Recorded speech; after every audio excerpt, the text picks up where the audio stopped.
بسم اللہ الرحمن الرحیم، السلام علیکم۔ دنیا نیوز ویلاگ کے ساتھ میں محمد حسن رضا نیو یارک سے آپ کی خدمت میں حاضر ہوں۔ نیو یارک کے کیا ماحول ہے، انتخابی ماحول کیا ہے، اور خاص طور پہ امریکہ کا جو الیکشن ہونے جا رہا ہے، صدارتی الیکشن 2024 جو کہ انتہائی اہم قرار دیا جا رہا ہے، یہاں پر کیا موو بنتی دکھائی دے رہی ہے، ریاستوں کی کیا صورتحال ہے، اس حوالے سے ہمارے ساتھ موجود ہیں معروف صحافی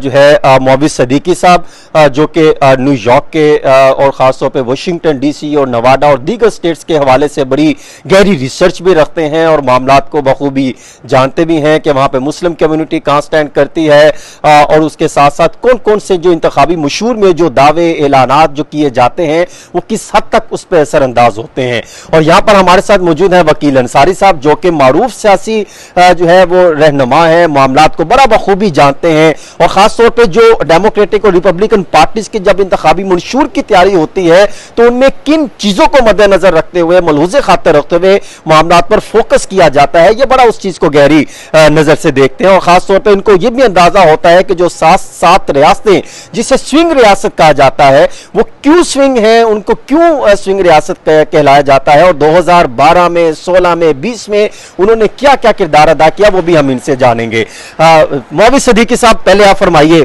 کہ کیا ماحول دیکھ رہے ہیں، کیا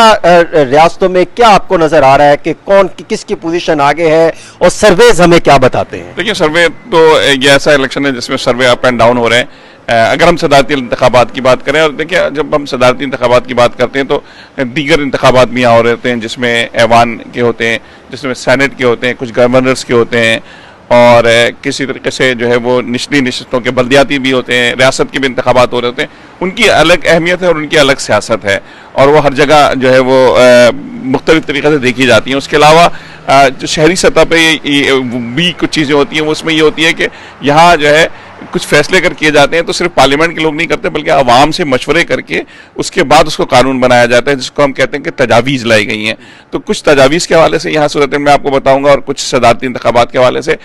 جو نیو یارک میں ہے، یہاں ظاہر بات ہے کہ ڈیموکریٹ زیادہ ہیں، اور لیکن اس مرتبہ تھوڑی سی تبدیلی نظر آ رہی ہے ریپبلکن کی طرف ڈونلڈ ٹرمپ کی وجہ سے خاص طور پہ، اور خاندانی جو ویلیوز ہیں، تو مسلمان اور پاکستانی ووٹرز کی اگر ہم بات کرتے ہیں تو خاص طور پہ میں دیکھتا ہوں نیو یارک میں جیسے ابھی ایک نیا قانون بنانے کی کوشش کی جا رہی ہے، اور ایک تجویز لائی گئی ہے کہ جو ڈسکرمنیشن کی جو شرائط ہے اس میں ایک انہوں نے عمر کا بھی ختم کر دیا ہے، اور اس کا براہ راست تعلق جو ہے وہ یہ ہے کہ جو عمر کی بھی ڈسکرمنیشن نہیں ہوگی، یعنی اگر آپ کو کسی بچے کے حوالے سے بھی آپ جو ہے وہ فیصلے اس کو اختیار کرنے کے دیں گے، اور اس کا یہ مطلب ہوگا کہ اگر جو اس کے پیچھے ہڈن ایجنڈا ہے کہ اس کی اگر جنس اگر تبدیل کرنا چاہیں کسی پرائمری کے بچے کی اور اس کی خواہش ہے، تو نہ اس کو ٹیچرز کو روک سکتا ہے اور نہ ہی جو اس کے پیرنٹس کو روک سکتا ہے۔ یہ خطرناک تجویز ہے جس کے خلاف مسلمان اور پاکستانی جا رہے ہیں، اور اسی طریقے سے دیگر چیزیں ہیں۔ لیکن صدارتی اگر ہم انتخابات کی بات کرتے ہیں تو صدارتی انتخابات میں اس مرتبہ جو پاکستانیوں کا ہم رجحان دیکھ رہے ہیں وہ ایک خاص پس منظر، سیاسی پس منظر پاکستان میں ہے۔ اس خاص سیاسی پس منظر کی وجہ سے بڑی حیرت انگیز طور پہ میں جب اپنے، آپ کو کیا لگ رہا ہے کہ پہلے تو یہ بتائیے نا کس کا پلڑا بھاری ہے اور کیوں؟ دیکھیں ابھی تک کے جو قبل از وقت انتخابات ہیں اس میں تو ہم ریاستوں میں ڈونلڈ ٹرمپ کو ہی آگے دیکھ رہے ہیں۔ جی، ڈونلڈ ٹرمپ ہی ہے، لیکن جیسے ورجینیا میں انتخابات میں لگا تھا کہ کیمالا ہیرس ہیں کہ وہاں خواتین باہر زیادہ نکلی، تو اس وقت دیکھیں کسی سب آخر میں بتا رہا ہوں کہ آپ کو جو میرا تجربہ ہے گزشتہ 5-7 الیکشنز کا، وہ یہی کہتا ہے کہ آخر میں جا کے سوئنگ اسٹیٹس میں ہی امپورٹنٹ رول پلے کرتے ہیں۔ لیکن اس میں 3 سیاستیں ہیں نا، 3 ریاستیں جو کہ نواڈا ہے، میشیگن ہے اور فلوریڈا میں میشیگن، یہ 7 ریاستیں کہا جاتا ہے کہ 7 سے زیادہ 3 بھاری پڑ جاتی ہیں، بہت ہی بھاری پڑ جاتی ہیں۔ دیکھیے ان ریاستوں میں یقین طور پر ایک مقابلہ رہتا ہے، اور یہ بڑی، اس کو ہم ٹلٹ کہتے ہیں کہ بعد وہ ریاستیں، لیکن ان ریاستوں سے زیادہ جو خطرہ ہے وہ یہ نہیں ہے۔ میں اس کو انٹرنیشنل پس منظر میں بھی دیکھنا چاہتا ہوں کہ امریکہ میں کیا ہو رہا ہے۔ آپ کو جیسے پوری دنیا کو معلوم ہے کہ یہاں جو اسرائیلی لابی ہے وہ one of the best lobby and strongest lobby, دنیا کا کوئی صدر، امریکہ کا صدر بھی اس کے تابع ہوتا ہے۔ تو اس لابی کے تحت جو سب کچھ ہو رہا ہے اس وقت یہ ہو رہا ہے کہ ڈونلڈ ٹرمپ صاحب آگے ہیں۔ ڈونلڈ ٹرمپ صاحب اگر الیکشن میں ہار جاتے ہیں تو ان کو جیل ہوتی ہے، آپ کو پتہ ہونا چاہیے، از اے کنوکٹڈ۔ اسی طرح اب میں جاتا ہوں، ناتن یاہو ہار جاتے ہیں تو ان کو بھی جیل ہوتی ہے، ہی از آلسو کنوکٹڈ۔ تو مشکل یہ ہو رہی ہے جو عالمی سیاست کے منظر میں اس کو دیکھ رہا ہوں کہ اس کو جیتنا ہی جیتنا ہے ریپبلکن کو، یا جتنے ہم ایکسٹریم رائٹ بولتے ہیں جس کو ہم کہتے ہیں کنزرویٹو جو پارٹی ہے۔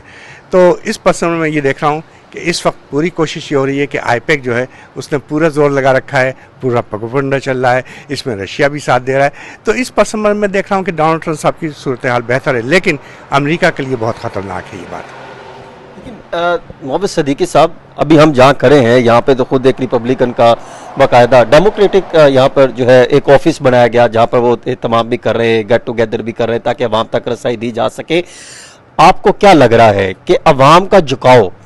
کن وجوہات کی بنا پر ڈیموکریٹک کی طرف ہے اور کن وجوہات کی طرف ریپبلکن کی طرف ہے؟ دیکھیں خاص طور پہ اگر ہم یہ دیکھتے ہیں کہ ریپبلکن کی طرف دو چیزیں بہت زیادہ ہیں. ایک تو جو امیگریشن کا ایشو ہے اور امیگرینٹس کا جو ایشو ہے, اور دوسرا جو ہے وہ فیملی ویلیوز کا جو ایشو ہے. امیگرینٹس کا ایشو جو ہے نا سب سے زیادہ خطرناک یہ کہا جاتا ہے جو گورے اس لحاظ سے دیکھ رہے ہیں وہ, اور خاص طور پہ ایون یہ کہ جو لیگل امیگرینٹس ہیں وہ بھی اس لحاظ سے دیکھ رہے ہیں کہ ڈیموکریٹ کے دور میں جو ہے وہ جو انلیگل امیگرینٹس ہیں وہ بہت بڑے پیمانے پہ آئے, اور خاص طور پہ نیو یارک میں گلی اور سڑکوں پہ پھیل رہے ہیں, جرائم میں اضافہ ہوا ہے. یعنی جو وہ ان کو جس طریقے سے فیسیلیٹیٹ کیا جا رہا ہے, جس طرح ملینز آف ڈالرز خرچ کیے جا رہے ہیں انلیگل امیگرینٹس پہ جو سرحدیں کراس کر کے آئے ہیں بغیر پاسپورٹ اور اس کے, تو وہ ایک بہت بڑا ایک سوالیہ نشان ہے جس کی وجہ سے ایک بہت بڑا ٹلٹ جو ہے نا وہ ہے اس طرف ہے. دوسری طرف جو ہے نا یہ جو اکانومی کا پرابلم ہے اس میں یہ سمجھتے ہیں کہ ڈونلڈ ٹرمپ جو یہاں جو سمجھنے والے وہی سمجھتے ہیں کہ ڈونلڈ ٹرمپ امریکہ فرسٹ کا نعرہ لگاتے ہیں, جس طرح ہمارے یہاں پاکستان فرسٹ کا نعرہ لگا تھا لیکن ہمارے یہاں تھوڑا فیک تھا. لیکن یہاں اصلی بات ہے کہ وہ ایون یہ کہ بعض انڈینز بھی ان سے خوفزدہ ہیں کہ انڈیا میں جو جابز جا رہی ہیں اس کو بھی وہ روکیں گے اور امریکنز کو جاب دیں گے. تو اس طریقے سے جو عام آدمی ہے جو یہاں رہنے والا ہے جس کے مفادات یہاں ہیں وہ اسی طریقے سے سوچ رہا ہے. تیسری چیز میں نے جو آپ کو بتایا کہ وہ ہے فیملی ویلیوز. اچھا, حالانکہ خود وہ ایک رنگیلے صدر کے طور پہ جانے جاتے ہیں لیکن اس کے باوجود یہاں فیملی ویلیوز کی بات کرتے ہیں. انہوں نے